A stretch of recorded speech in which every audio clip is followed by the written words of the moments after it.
up, guys? Bajheera here. Wanted to make you guys an updated Fury Warrior PvP guide for patch 10.2.5 because, although I like the Annihilator build a lot, I think that there is a really good build that works well with kind of how Fury currently is set up. That's pretty fun to play, and yeah, I wanted to share it with you guys. It's got some old favorites, some new tech, but all in all, it's a pretty fun build, and it's a build that you guys are probably going to see me playing in Solo Shuffle, just to test it out. But yeah, you're no longer making use of Annihilator. That's like the big thing. You're actually going into a Raging Blow style build, and it's just because Annihilator kind of limits your options in terms of your final talents, and it's also a build that we're probably going to be leaning towards for next season, because they are changing up the set bonus to no longer be like this kind of Bloodthirst cooldown reduction, Odin's Fury focus kind of thing, and it's going to be more leading into a Raging Blow and then big Bloodthirst hits stacking up with extra Rampage damage. And another reason why I decided to try this build out is because when I was doing Fury PvP in the Annihilator build, I was noticing that my highest damage was Rampage by a lot. And that's interesting because in PvE, you actually see your highest damage being Bloodbath, which is like the boosted version, I'll show you, the boosted version of Bloodthirst from this talent. But yeah, when you go to PvP, you notice that your damage is like mostly Rampage.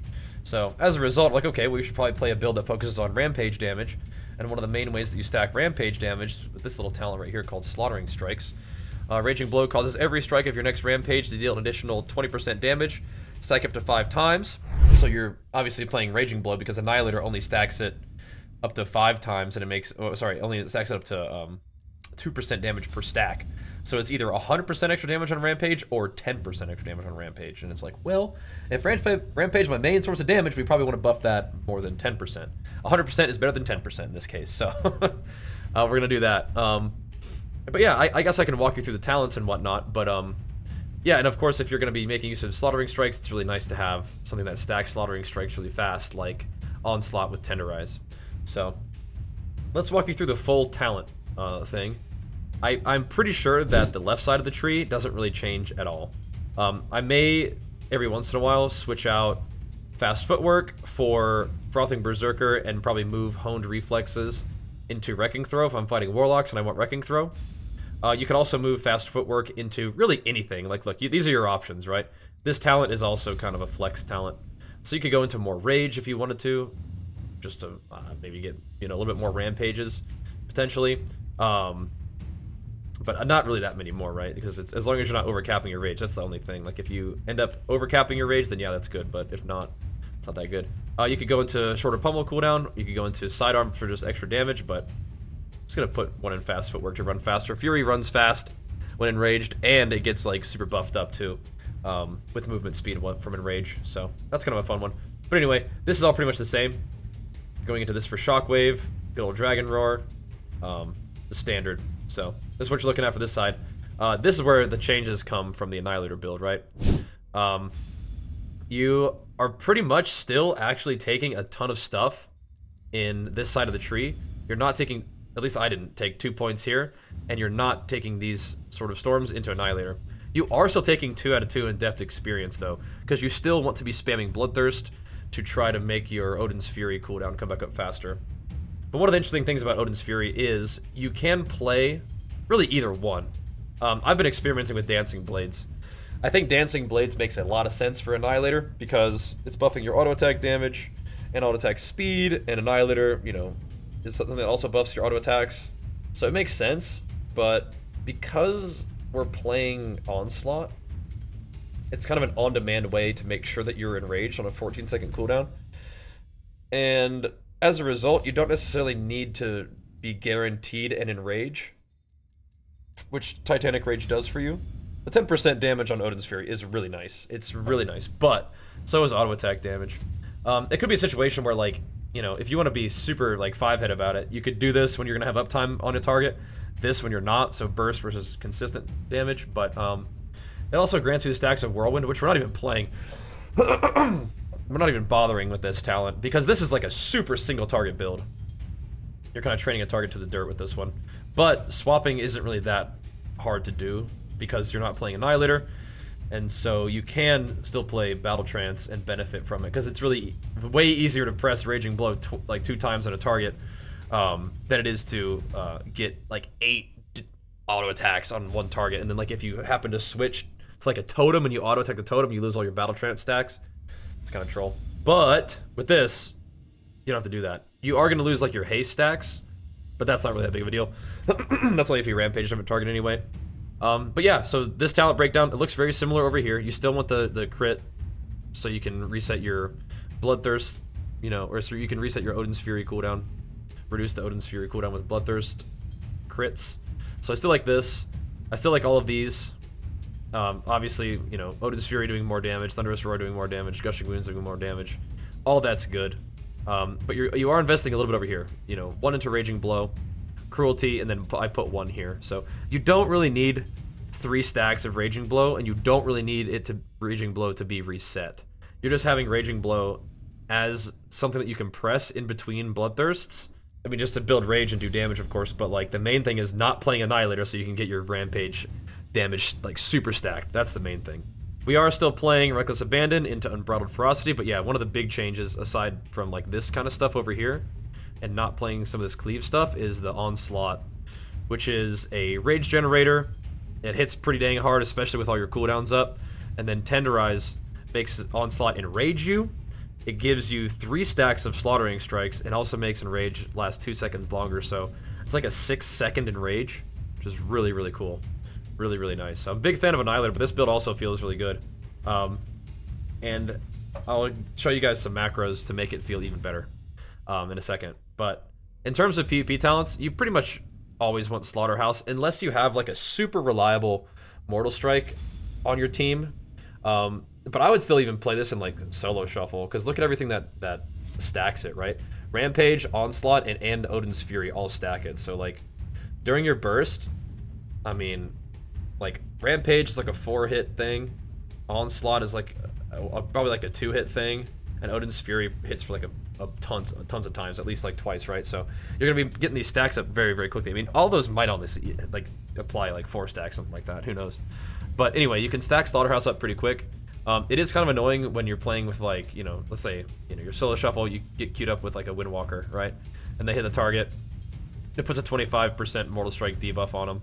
And as long as that Mortal Strike debuff is up, you're never going to be able to stack your Slaughterhouse on the target, which is kind of annoying. I feel like what would be cool is if you could have Slaughterhouse at least like tracking the buff, and then once you hit 3 stacks, then your Mortal Strike is a more powerful healing reduction than theirs, right? But that's not how it works. So sometimes you have to like sneakily hit a target, build your stack on it, and then like your teammate can swap to that target with you. But it's a little bit weird how the Mortal Strike works. But if there's not another Mortal Strike on your team, like you're playing like Ret Warrior with like Fury, then you don't have to worry about that, which is fine. But anyway, I do like Battlefield Commander. Thunderous Roar buffing the damage enemies take is good. Rallying Cry giving your teammates freedom is really good. Intimidating Shout being on a less of a cooldown is great.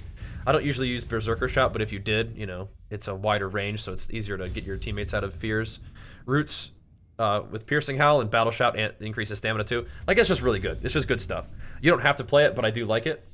I'm also a huge fan of Battle Trance with this particular build, again, because it's so much easier to stack. And even if you want to switch targets, you just tab over, and then Raging Blow, and then your Battle Trance is back up. Like, really nice. It's a pain in the butt to play this with Annihilator, but it's really nice to be able to play it again, because it's good. It's healing, it's rage, it's awesome. So I might even keep this as like a maybe even more important than this one sometimes. But other talents you might want to consider, Blood Rage is excellent if you're fighting like a Frost Mage and you're going to be rooted constantly. It's really nice to be able to clear your own snares. It doesn't give you a freedom, but it just gets you out, right? So like if you're rooted and slowed, you press this, you're no longer rooted or slowed. It does cost you HP, but it also gives you rage, which is cool.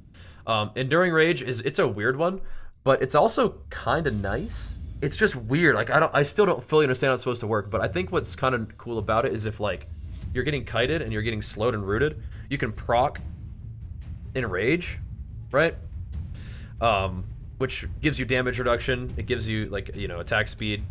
It's whatever. It gives you the damage buff too. So like if you have bleeds on a target, But granting you wreck is just like buffing that even more. Then you're going to generate more rage, like when you hit the target, like when you finally make contact. Maybe you're already enraged, and of course you have like your basic like safeguard and disarm like utility for your team. But I'll usually play something like this, like Slaughterhouse, Battle Trance, Battlefield Commander, maybe Enduring Rage, and of course Death Wish is like ultra fun. It's so fun for like BGs. It's a 4-second cooldown too, so. They've kind of buffed it, so you can stack it much more quickly. So if you're like doing RBGs, you just sneakily play like Death Wish, just go one-shot flag carriers and stuff. It's super fun. But in terms of talents, I think that pretty much rounds it out. I'll try to make sure and remember to link this for you guys in the description. And if I don't, yell at me in the comments. But yeah, we're not playing Execute with this that much because we have plenty of buttons with Bloodthirst, Raging Blow, and the Rampage. Don't really need Execute that much. Don't need to proc it at least. But yeah, it's a pretty cool build. I've posted a lot of videos about doing solo shuffle with this so far. It's been pretty cool. In terms of your stats, so this is like we're not in war mode right now, I don't think. So my stats aren't like super buffed. But in terms of stats, this is without the legendary weapon basically. I think this is what it's gonna look like. I will eventually buy a second two-hander for Conquest, which I actually have enough for it. Well, no, I don't. Almost. I will buy another one with Conquest, though. But one of the things that's happened is that you have so much versatility this season that if you don't mind being a little bit squishier, you have some options to wear some non-versatility gear, like a Haste Mastery ring or something like that, right? And then we even have a Haste Mastery shoulder. Because what happens is it still buffs up to 30% verse in PvP, which is enough. I still have like 30% haste in PvP, which is probably too much for Fury. But then you can have just a ton of mastery. A ton of mastery, which makes you hit really hard. If you wanted to, and if I was like really focusing only on Fury, I would probably move some of this haste into verse. Maybe even, I don't know if I could move it into mastery, but I could maybe move some of this more into verse, and I'd probably buy like this sort of thing. This is haste mastery neck. Sorry, haste verse neck. I'd probably go ahead and just buy the mastery verse neck, because stacking versus Fury is definitely just not bad. You just have options, right? So you can have versatility on everything and be a tank, but maybe deal like a little bit less damage. Or you could just do verse mastery on everything, right? And then you're not gonna attack as fast, and then you're gonna hit really hard but not be as fast. You know, moving your stats around, it's all good, but one of the reasons why I've done it like this is because this is a way where the stats don't really get that 30% diminishing return. Because for some reason, I don't think Mastery has that DR. I don't think it does. I've been told that it doesn't, and it doesn't appear to. It definitely has a lot of stat on there. But the haste and the versatility will basically DR. So like when you have this versatility plus 473, you will get like a 10% reduction on how much percent you get based on like per like stat point value, something like that, right? I probably should look up the exact amounts, but yeah, past like 30% it's a certain amount, past 40% I think it's a certain amount, and an increasing amount of reduction of percentage that you get per stat point. So this is kind of like an attempt to get the most out of the stat stuff, right? So maybe you want more versatility even if it DRs it, and that's fine. But this is what I'm experimenting with right now, is just like trying to get the most bang for my buck in terms of stats. So get versatility to 30%, get haste to 30%, stack the heck out of mastery. And it feels pretty good. And in Fury, it does have like a little bit of self-healing with Bloodthirsts, you know, every other global almost. And with Battle Trance, so you have some healing for yourself. So you're not like ultra squishy, but you could definitely be tankier than this stat setup. But if you're interested in this stat setup, this is what I'm rocking with. So the helmet, I'm using the tier helmet with, ideally this would be a versatility no matter what. Like this would be a versatility mastery neck. I'll fix that. I just haven't gotten it yet. I crafted some haste mastery shoulders, and I'm using the verdant conduit so that I get just bonus stats. You have other options. That's what I made. Versatility mastery cloak, haste mastery tier, haste versatility bracers. Again, this is something that I've kind of gotten for arms, and I even socketed it. But eventually, I'd want to switch this over to like a versatility mastery for Fury in particular. I think the haste and mastery gems are okay. But if you were going all in on Fury, you'd probably want to drop haste for mastery when possible. And in a case like this, you probably want to drop haste for versatility. when possible. But again, I described why I'm doing it this way, just to try to get the most out of my stats. We're using the tier gloves. We are using versatility mastery belt, tier legs. We're using the Infurious War Boots of Impunity, which are any loss of control effect will give you a strength buff every 30 seconds. I'm using a crafted ring, which, again, for Fury, you could just use the normal PvP rings because they have so much verse if you want to go like the tank build, just with Gigaverse, but I went ahead and crafted rings to get a little bit less verse and a little bit more secondary stat. In this case, verse mastery. In this case, just straight up haste mastery, just drop versatility off completely and just get more of those stats. I'm human, so I'm wearing crit and haste. If I was not human, then maybe you'd consider this for the burst, but this is also kind of nice because it's just a bunch of haste and it just procs. For weapons, verse mastery. Conquest weapon, when you can finally get it. I think that the weapon should probably be one of your last priority purchases, though, because you can get a world PvP weapon for like 2 weeks of the world PvP quests, and it's versatility and mastery, and it only is like 3 eye level lower. So really, really good for arms and fury on that. And I'll make an arms guide. I'm probably actually going to record the arms guide like right after this. But I want to do the fury one because I've been playing some fury, and you guys have been like, yo, what's your fury build? So I got you. But yeah, that's we're enchanting for mastery, and we are gemming for mastery, and probably, again, if I was focusing only on fury, I'd probably be gemming for big mastery, little verse. And then, of course, mastery main stat for your special gem. But yeah, I feel like that pretty much covers like the setup, right? And I guess in terms of your actual like DPS rotation, with this particular build, you're probably going to Onslaught and then pop your big burst macro, which I guess I want to show you guys some of these macros because these are pretty neat. I probably should go back to Valdrakken to do this though. I think I will actually, or I guess maybe while I'm talking, we can fly over to. Let's quickly fly over to Valley of the Four Winds. I'm gonna just hit the dummy over there. But while we're flying, we'll do that. So your recklessness macro, for me, is showing tooltip for recklessness. It's putting me in berserker stance. You can put like the macro where it's like, if you're in D stance, go to berserker stance or whatever.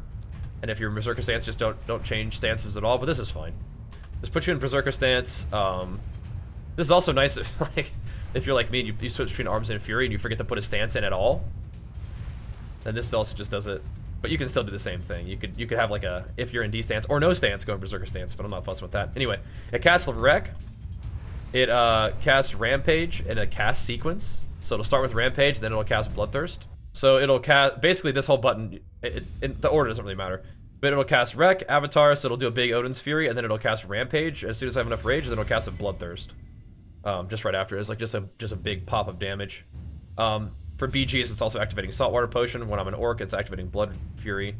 And then when I have this trinket on, it'll use my PvP little on-use trinket, and when I'm in PvE, it'll use my PvE on-use trinket. So it looks a little something like this. So charge in. With this build in particular, you're going to want to Onslaught first, and then pop off. And then you're just going to go through your normal rotation of Rampaging, and this. And now you'll notice, I don't know if you're looking at my keybinds, but you want to press Rampage whenever you can. But Onslaught's good too to build Rage again. I mean, without going too heavily into rotation, because it does involve like probably pressing the other Odin's Fury first even. But I just want to show what that macro did. But there's an argument to be made for getting like a Rampage, like enough Rage for a Rampage, and then pressing that kind of like burst cooldown, and then using Onslaught during it. Because Onslaught can hit really freaking hard. So it's actually kind of a chunky amount of burst, but sometimes just for the opener, like it's just nice to have just press Onslaught and go nuts. Because of the way your set bonus works, there's also a reason to press your little Odin's Fury first. From a damage perspective, it's one thing, but there's also the fact that like people will disarm this, so you have to get enraged. People will disarm this, and then that means that you just wait your couple seconds of disarm. And then you hit him with the real big juice, right? You hit him with the 1.5 minute super pop, right? And that's good too. But I wanna mention something about the rotation, because if you're looking at my keybinds, like look down here, you'll notice that this button keeps shifting back and forth between the two of them. That's because it's a nice little cast sequence macro. I don't use cast sequence macros all the time, but I have been experimenting with them recently because I like them. I think they're kind of nifty. So I have one of them here, right? So Rampage, Bloodthirst, as part of the burst. This works out really nicely with Annihilator, but it's still okay here. But this macro right here, I have my normal. This is my normal Bloodthirst bind. It'll cast sequence with a reset. It'll reset the macro every 1 second. So there are some extremely rare situations where you would press a Raging Blow when Bloodthirst is off cooldown, but it is infrequent. But so this will cast a Bloodthirst, and then it'll turn the same button will then turn into Raging Blow. So you press it again, it's Raging Blow, and then it'll reset and go back to Bloodthirst, which is pretty neat. So, you know, if we were gonna do the normal burst rotation, right? If I wanted to do it like the optimal way, probably charge in, probably onslaught, probably normal Odin's Fury, Rampage, do a little bit of damage, maybe even get disarmed, then pop the big one, right? And then you just keep pumping. So it's all you could probably play this like your normal rotation is gonna be like a couple buttons, right? So it's still like fairly straightforward. It's almost like in terms of your actions, like what buttons you actually press. It feels kind of like Annihilator, because you can just spam the button that used to be Bloodthirst, and it just changes into Raging Blow for you, and you just press that button until you have a Rampage, right? Which is kind of neat. Pop off a little bit, get your cooldowns back up, and just keep spamming your normal Bloodthirst, Raging Blow cast sequence macro until you can Rampage, and then Rampage. And then whenever Onslaught comes up, hit that, especially if it's after a Rampage, so you get a bunch of rage back. Just keep tearing it up. And, you know, on your 1.5 minute burst, you're probably going to want to hit Dragon Roar too. I didn't, but you're probably going to want to do that. Just to keep them all on cooldown together and to get the most pop for that. And you could use Dragon Roar as like a pre-buff. Like you could hit it before your Odin's Fury and get the 5% extra damage, but that's another one of those situations where it's like, yeah, but Avatar is 20% more damage, right? So, let it rip during your burst, and the Odin's Fury ticks will be benefited by Dragon Roar, and that'll be fine. But yeah, it's kind of a fun way to play with the cast sequence macro. It's just, the only thing you gotta remember is, if you're not enraged on your first burst, then make sure that you onslaught first, and then let it rip. And keep prioritizing Rampage, keep your stacks up. And I would have a second bind, and you'll notice I do. I do have a second bind for Raging Blow. I'm pretty trusting of this macro, and you can sort of see here is the cast sequence reset, and here is not over here. So it is very infrequent that you have a Bloodthirst available, and it makes you press Raging Blow instead. It happens, but like not often, and that would be really only a matter when you're like you have like enraged regen and you need to press Bloodthirst. But then again, I also have I have Bloodthirst macroed into enraged regen, I think. I should probably do like a cast sequence for enraged regen to cast maybe I'll do that. To cast sequence Bloodthirst and make it like a 1 second cooldown. Cast Bloodthirst, and then Impending Victory. So that it'll, if you're like sitting here spamming this thing, it'll cast a Bloodthirst, and then Impend. And then it'll go back to Bloodthirst, right? So you're always going to cast Bloodthirst first. And that ought to do it. But it's not. Let's see. Yeah, so anyway, we're doing macros on the fly here. I'm trying to think if there's any other important macros for you guys. It didn't actually reset though, back to Bloodthirst, so that was kind of weird. Like it didn't do it again. At least, what did I do wrong here? Let me just look at one of my other ones. That's fine, whatever. That'll do it, honestly, that'll do it. But there we go. That'll cast Enraged Regen into one Bloodthirst and then Impending Victory. So if for some reason you had an issue where you were worried that you wouldn't be able to press Bloodthirst at the right time if you needed to, you can always have a macro like that. And then just spam that thing. There, now it's going back off. It did it that time. But anyway, the reason I have a Raging Blow one is so you can tap Raging Blow twice just to get your Battle Trance up. So you'll see like Bloodthirst up for like a second there, but when you go through your normal rotation, it's not going to usually be a problem. but sometimes your empowered thing will get like a crushing blow instead of like a bloodbath. But I don't, it's not, again, it's not that big of a deal. You don't have to do the cast sequence. I just think it's kind of fun. But again, your burst, ideally, is you charge in, onslaught, baby Odin's Fury, pop off a little bit, maybe get disarmed, do a couple little rotations, and then let another one rip. And then hopefully by the second one, with Wreck and everything, you'll have your onslaught again to pow, hit a big onslaught. Let Dragon's Roar rip at some point too. Ideally a little bit earlier in the rotation than that. You can do back-to-back Odin's Furies, by the way, if you wanted to go big burst. But yeah, during this burst with onslaught and, or sorry, with Wreck and everything, getting an onslaught in there is huge. I guess I should also mention that the set bonuses are like nerfed by half in PvP. So when you look at this, the Bloodthirst is going to deal 75% additional damage and have a 50% increased chance to strike against its primary target. So that's probably one of the reasons why Bloodbath is not your highest damage, and it ends up being like Rampage. But anyway, this build should work out pretty well, and it's fun to play. You have a little bit more things to do. I think the element of Onslaught is pretty nice, and the fact that you get to have Odin's Fury on a shorter cooldown is pretty fun. You're usually going to get disarmed on it, like every time, by somebody. But again, you can sort of bait the disarms into the mini Odin's Fury and then rip them to shreds with the big one, which is kind of cool. That is one of the things that's tricky, is that Fury does not have like any immunities. It doesn't have like Blade Storm to protect its own burst, so you have to be like a little bit more careful. Not go fully into rogue mode, just make sure things are CC'd. So that you can't get peeled as hard on your burst, because Fury Burst can be vicious, but it's also easy to peel because you really have just no protection for yourself. But yeah, overall, Fury's pretty dang fun. I wanted to make a build guide for you, and you know how this goes. I end up talking about it, you know, all kinds of random stuff, sort of somewhat related to like builds or stats or macros, but I think this kind of stuff's kind of fun. And I think macros like the cast sequence things are things that you guys might really enjoy. And I definitely don't mind sharing like the macros in particular, like specifically with you guys. But I think once you learn how to write this kind of stuff, that's when things get really fun. But yeah, those are like the big three, kind of like interesting macros. And these are things that are different than the basic, like, you know, cancel or a Blade Storm pummel, which is not something you even need for Fury, but like your targeting macros, like focus equals Storm Bolt for your focus target. But you're gonna find those macros in any macro video I've ever done.